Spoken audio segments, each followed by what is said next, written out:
Meus amigos, muito bom dia, muito boa tarde, boa noite. Recomendamos mais uma vez que todos aqueles que estejam nos vendo e ouvindo, usando um celular, que possam colocar na horizontal, porque iremos mostrar várias telas nas quais fazem parte da nossa explanação do tema. E o tema é a esperança e o suicídio. Esse tema, suicídio, nós já o fizemos várias vezes. Temos como uma programação anual e sempre em setembro, ou no mês próximo a setembro, nós façamos um estudo sobre o suicídio. Em particular, nesta vez, é a esperança e o suicídio.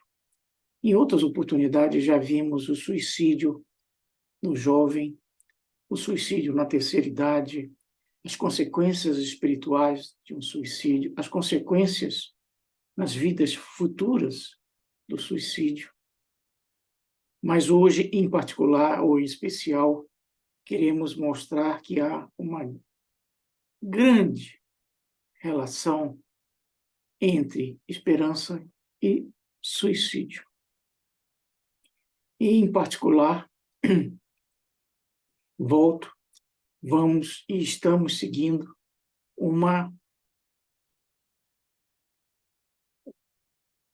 não digo que é um alerta, mas dois alertas.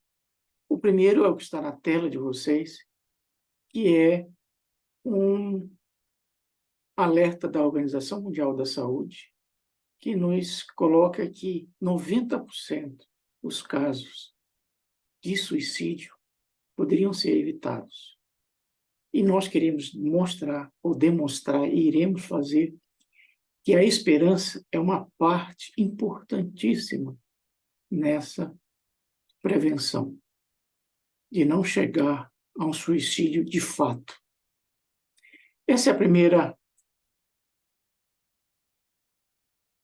grande razão. A segunda é que, em 2005, na Federação Espírita Brasileira, no Rio de Janeiro,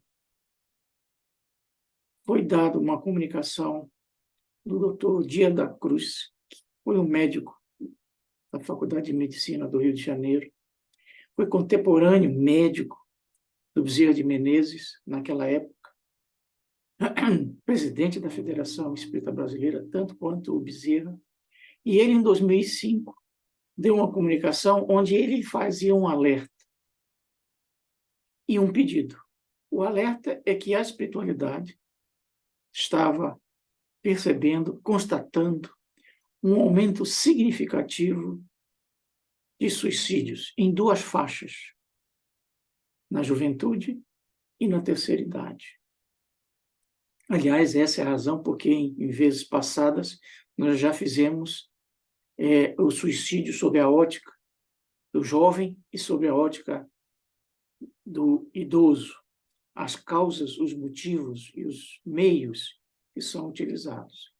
E, em função disso, ele fazia um pedido, um apelo a que as casas espíritas pudessem fazer trabalhos, desenvolver meios de ajudar tanto o jovem quanto o idoso em relação à questão do suicídio. Então, essas duas fatores que nos faz nós recorrentemente trazermos esse tema para ser analisado, ver visto o que a doutrina espírita pode nos oferecer de esclarecimento, de ajuda. E o primeiro ponto que ela destaca, e não apenas o mentor, é que, no presente momento, a humanidade está passando por três grandes flagelos, que nós denominamos de flagelos invisíveis, entre aspas. O primeiro é a depressão, que é uma questão global, né, que afeta jovens, adultos e idosos, e que está numa taxa crescente, e que nós denominamos que a depressão profunda ou a depressão crônica, ela é como se fosse um suicídio íntimo, é uma morte íntima. Exteriormente, a pessoa muitas vezes permanece viva, mas interiormente ela está morta.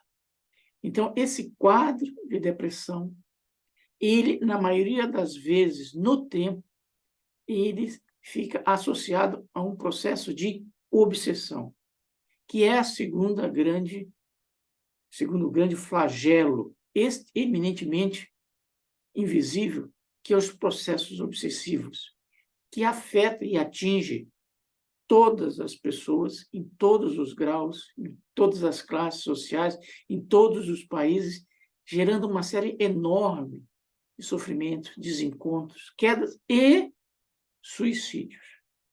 Uma quase totalidade dos casos, a pessoa que chega ao suicídio está sob um profundo processo obsessivo.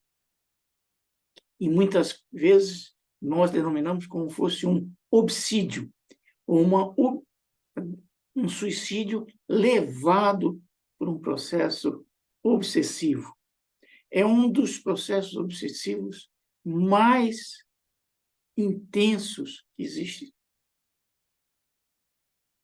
porque o objetivo do obsessor é interromper não apenas a vida, mas interromper um processo de libertação do obsedado em relação a ele. Porque se ele permanecer na matéria, ele sempre vai ter oportunidade e tempo de renovação e, portanto, de libertação do processo obsessivo.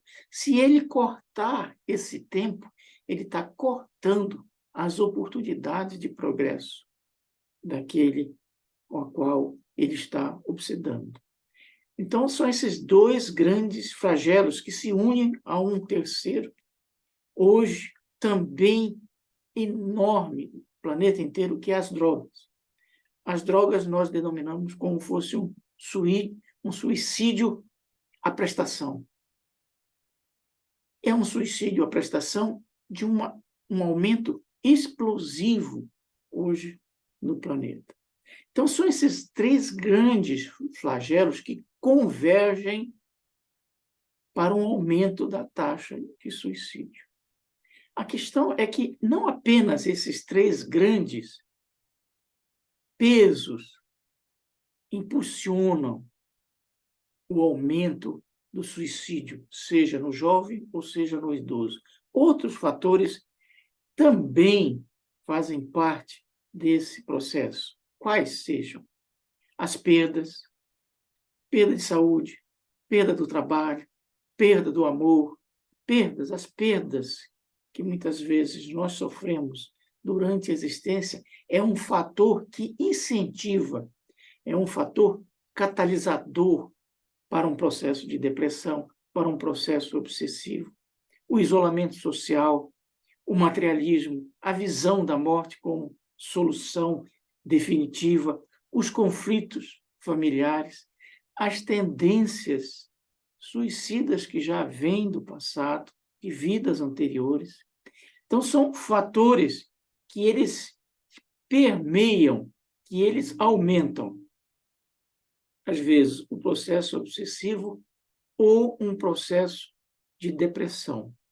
Mas nós queremos hoje ver que, mesclando todos esses fatores, tem um a mais, que é a perda, a morte da esperança. Esse é um fator, muitas vezes, a gota d'água que faz com que a pessoa se decida a se suicidar.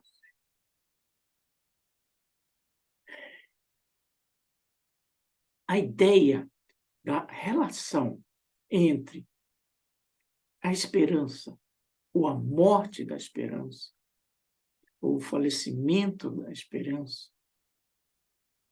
e o suicídio, nos foi trazido por um escritor gaúcho, poeta, já desencarnado, Mário Quintana.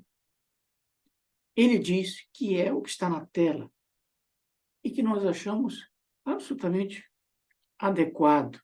Ele diz: o ditado diz que, enquanto há vida, há esperança. Eu digo, o poeta diz que, enquanto há esperança, há vida. Observe, o ditado é: enquanto há vida, há esperança. O que ele disse e o que nós dissemos é que, enquanto há esperança, há vida. É o reverso. E por quê?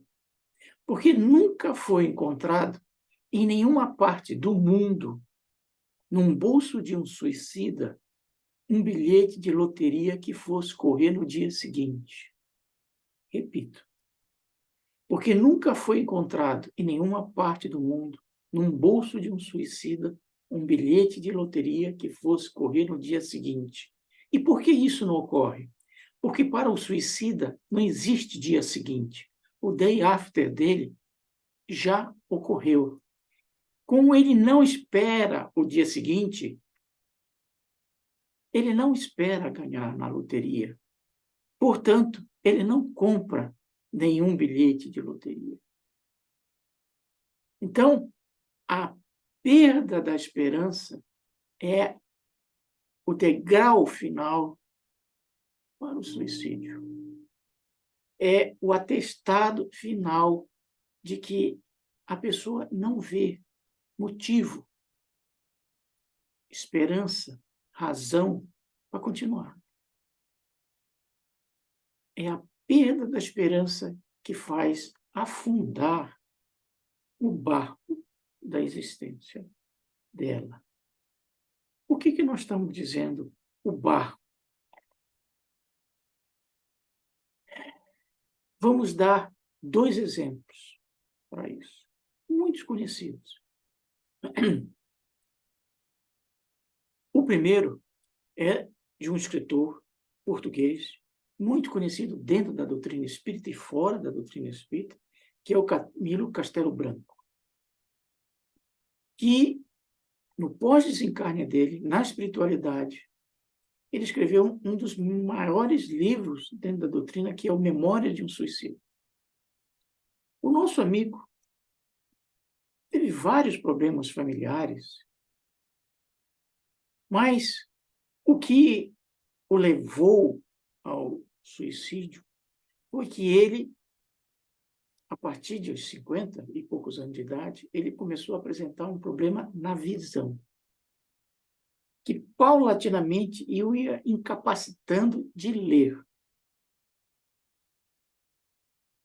Até que um momento ele recebeu em casa, na casa dele, um médico que deu o atestado final, o prognóstico que não haveria cura para o problema de visão dele, que era a visão dupla. E ele mesmo disse: é horrível para quem não tem outra distração além da leitura.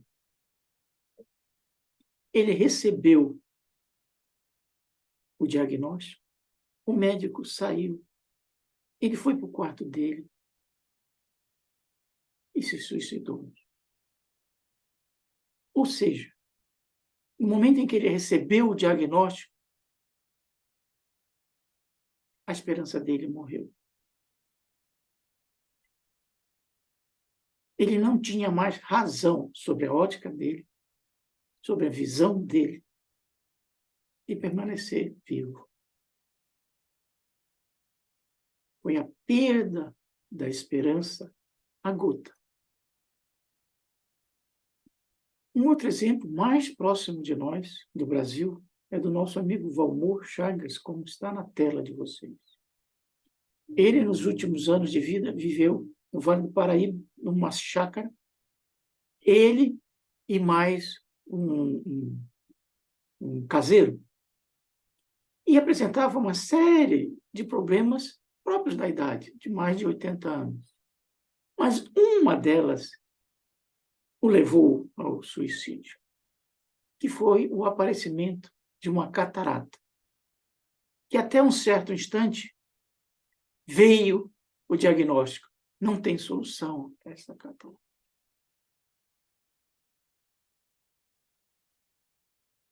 Ele esperou o caseiro sair, sentou na sua cadeira e se suicidou-se. Novamente, a catarata, a perda da visão, da mesma forma quanto o Camilo Castelo Branco, foi a gota. Não há razão para permanecer. É a perda da esperança que deu o fecho final. Possivelmente haveria processos obsessivos? Sim. Haveria quadros de depressão? Sim. Haveria visão materialista da vida? Sim. Haveria sentido do que seja a morte? Sim. Haveria perdas, outras? Sim. Mas a perda da esperança foi a gota. A desesperança.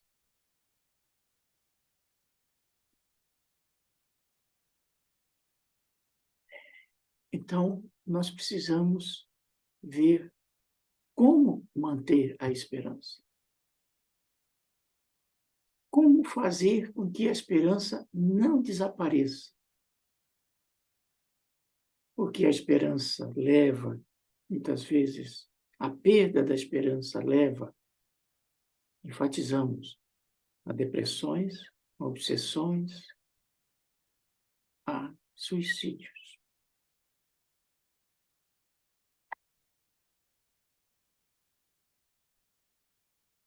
Um dos maiores pensadores cristãos, teólogos cristãos, durante a Idade Média, mais precisamente em torno de 1200, afirmou o seguinte, e absolutamente correto: o homem deve se apegar à esperança como um navio à âncora.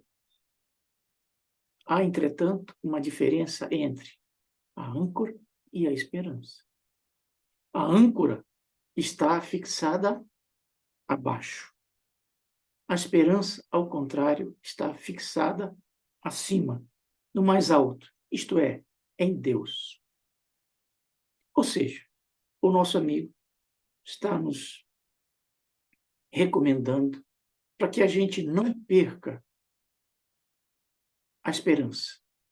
Ou, em outras palavras, não se afaste, não corte os elos entre eu e a âncora. Da mesma forma como o navio não deve cortar a ligação entre o navio e a âncora, se ele quiser, no meio das tempestades, se mantiver à tona. Para nós, no meio da tempestade das vidas, eu tenho que manter as ligações entre eu e a âncora, quer dizer, Deus, a esperança. Se eu, por alguma razão, tiver cortado esses elos, o meu navio afunda no meio da tempestade. Essa é a ideia do nosso amigo Tomás de Aquino. Esse é o ponto central do nosso trabalho. Como manter a ligação entre eu e a âncora, entre eu e a esperança, que é Deus. Como fortalecer esta ligação? Vários elos entre eu e a âncora, entre eu e Deus, precisam ser fortalecidos. A fé, o orar, o sentido de imortalidade, ter uma razão para viver, e a paciência. Vamos ver. E vamos perceber que eles estão interligados. O primeiro, diretamente ligado à questão, é manter e ter uma fé em Deus. E nós podemos compreender isso. Em certa ocasião, numa entrevista com o nosso amigo Ariano Suassuna, um autor muito falado hoje em dia, em função da reapresentação de uma peça de teatro famosíssima no Brasil e no mundo, que é o Alto da Compadecida. Ele, numa entrevista, perguntaram para ele: o que é Deus para você? O que é Deus para você que está me ouvindo? Essa foi a primeira pergunta que o nosso amigo Kardec fez para o plano espiritual. É a primeira pergunta do Livro dos Espíritos. É a primeira pergunta do primeiro livro da doutrina. Resposta do Ariano: Deus para mim é uma necessidade. Se eu não acreditasse nele, portanto, tivesse fé, eu era um desesperado. Essa é a chave. A pessoa que perde a esperança ou a fé em Deus se transforma num desesperado e acha que o suicídio é a solução para o desespero.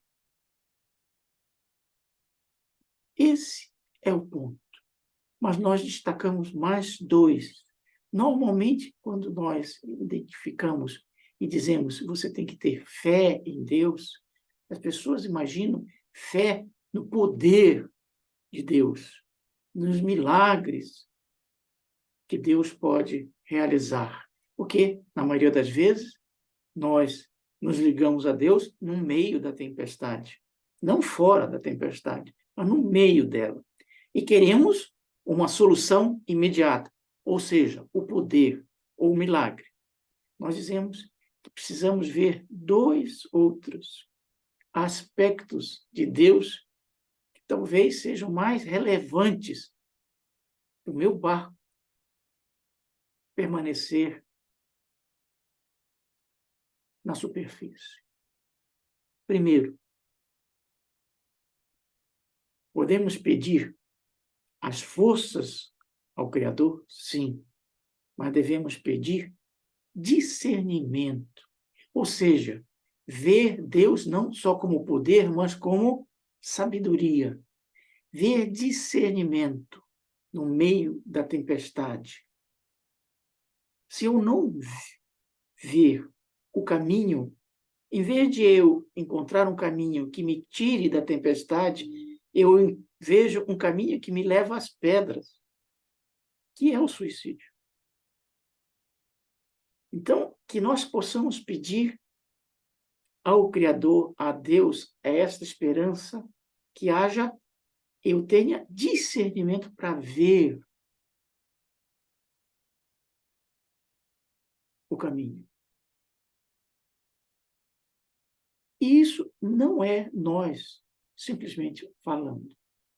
Uma das maiores preces que todos nós conhecemos é uma prece chamada Prece de Cáritas, que é de uma jovem cristã martirizada nos tempos do Cristo, em que ela diz, na sua prece: Senhor, dai ao viajor a estrela guia, ao aflito a consolação, ao órfão ao pai. E aí ela segue. Mas o que nós queremos destacar é a primeira frase. Dai ao viajor a estrela guia. É exatamente isso que nós estamos falando. Ou seja, ela está pedindo ao Criador o caminho, a estrela, o rumo, o discernimento para ver qual é a melhor alternativa para tirar o nosso barco do meio da tempestade. Então, nós devemos pedir poder, forças ao Criador? Sim, mas também discernimento. Segundo, muitas vezes nós não temos os méritos para sermos totalmente ajudados, amparados. Portanto, devemos recorrer a mais um aspecto do Criador, além do poder, além da sabedoria, que é a misericórdia. Vamos pedir misericórdia. Ou seja, que a tempestade diminua um pouco.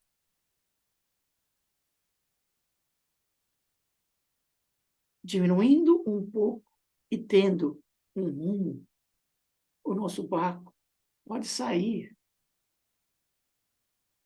da tempestade que está. E em terceiro, como um elemento básico de permanência desse processo, é necessário orar. Orar é o segundo ponto fundamental. O nosso amigo Gandhi, ele diz, orar não é pedir. Orar é a respiração da alma. A ideia dele é a mesma do nosso amigo Humberto de Campos, em que ele diz, nós deveríamos ter a prece como um elemento natural da vida, como a respiração. Ser algo que nós fazemos de forma constante. Ou seja, a prece é o elemento que vai energizar os elos com a âncora, com a esperança, com Deus. Quarto, o tempo de Deus é paciente. O que nós queremos dizer com isso? Que não existe esperança sem paciência. A pessoa que se suicida, ela não tem paciência. Ela não quer esperar o dia seguinte.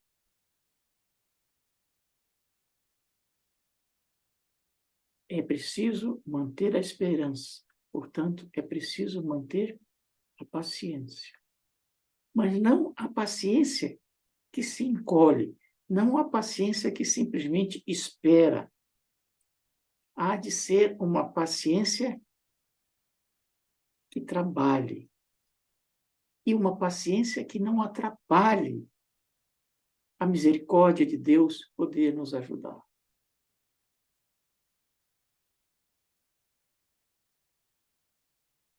A nossa amiga Joana de Ângeles, ela diz o seguinte, a doutrina espírita é denominada o Consolador. Essa é uma verdade. Mas a doutrina espírita não é o solucionador.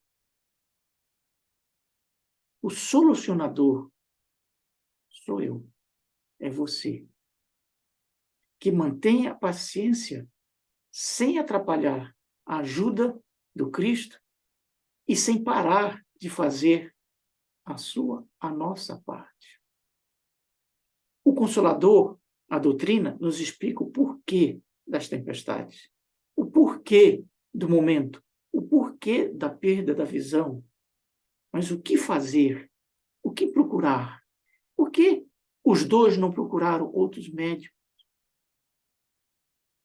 Não tinham a doutrina. Nós temos. Então, a doutrina nos consola, mas ela nos empurra para que nós sejamos o solucionador. Procurar a solução, o melhor caminho. Não devemos pedir ao viajou a estrela-guia? Ela pede ao viajou a estrela-guia.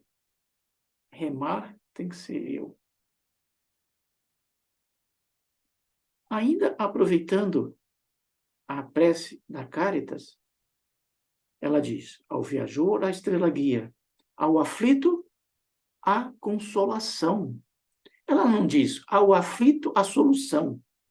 A solução é eu. A consolação, o Cristo pode nos dar através da doutrina, através de uma palavra, de um amigo, através de um livro.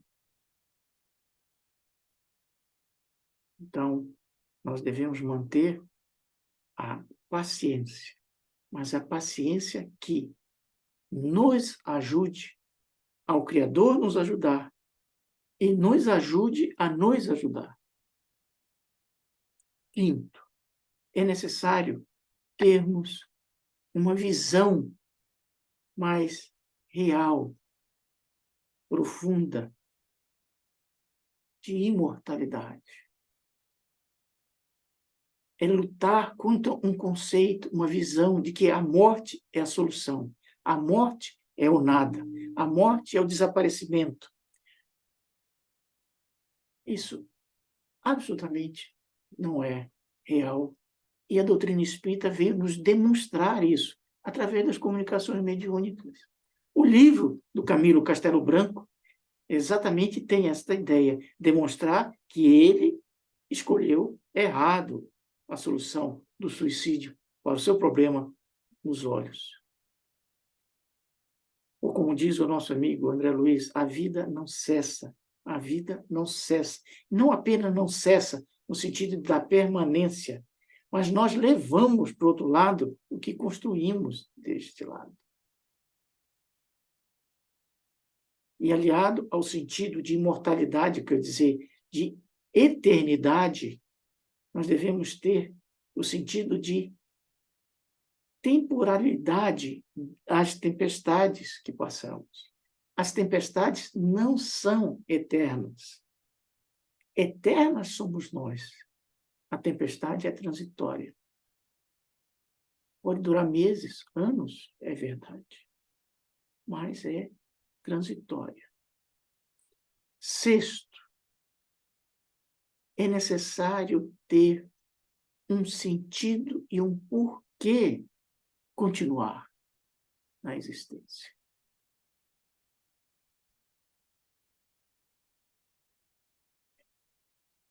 Um filósofo russo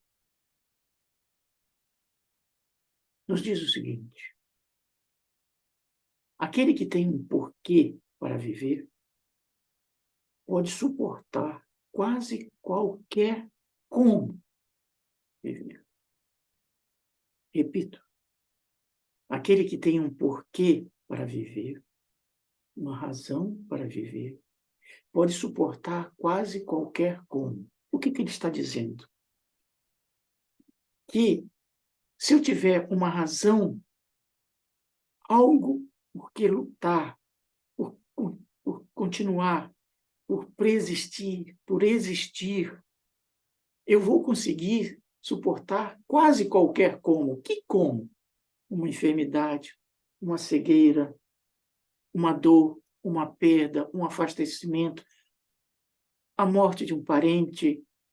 Se eu tiver um porquê, eu vou ter condições de suportar quase qualquer como. Quem desdobra essa ideia é um médico australiano que viveu na carne o problema da perseguição aos judeus durante a Segunda Guerra Mundial. Ele perdeu todos os parentes, mas ele não se matou. Saiu dos campos e se transformou em um dos maiores médicos psiquiatras do século passado. Ele diz: é preciso dedicar-se a algo maior que si mesmo, a uma causa, a um amor. E mesmo diante do sofrimento, das tempestades, é possível encontrar um sentido para viver. Então, é fundamental que nós possamos ter esse porquê para viver. Uma mãe pode ser o filho, de um médico de continuar o seu trabalho, para levar os outros, como é o caso do Viktor Frankl. há de haver uma razão, um motivo, um porquê. Esse é um dos elos fundamentais da ligação entre eu e a âncora, entre eu e a esperança, entre eu e Deus. É a somatória de todos esses elos que me permitem fazer com que o meu barco permaneça na superfície. É a fé na bondade, na sabedoria e no poder divino. É na minha capacidade de manter essa ligação através das preces. É eu ter condições de me manter no tempo paciente, esperando e não atrapalhando a ajuda e fazendo, encontrando a solução, porque a consolação o Cristo me dá. Somado a isso, o sentido de razão para viver, um porquê para viver. Ou seja, a esperança deve ser a âncora, como dizia o nosso amigo Tomás de Aquino. O Cristo deve ser o farol e a doutrina a bússola. Se nós conseguirmos manter essa esperança, esse farol e esta bússola, não importa as tempestades, elas vão passar. É algo transitório. Eterno só somos nós. Como diz um grande amigo nosso, esperança é aquela força mágica que faz com que a gente, no tempo, desate os nós que a vida nos apresenta. Se eu não tiver essa esperança, essa paciência, essa confiança, essa junção de forças, eu corto o nó, em vez de eu desatar o nó.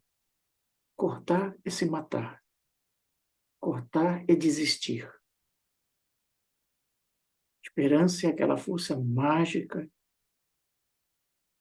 que faz com que a gente, no tempo, deslate os nós que nós criamos no passado. E para finalizar, uma poesia do nosso amigo Guilherme Arantes, em que ele diz: você verá que é mesmo assim, que a história não tem fim. Continua sempre que você responde sim, na sua imaginação, na sua fé, na arte de sorrir cada vez que o mundo diz não. A esperança faz com que nós mantenhamos o sorriso, faz com que nós tenhamos forças para dizer sim, cada vez que o mundo diz não com um nó.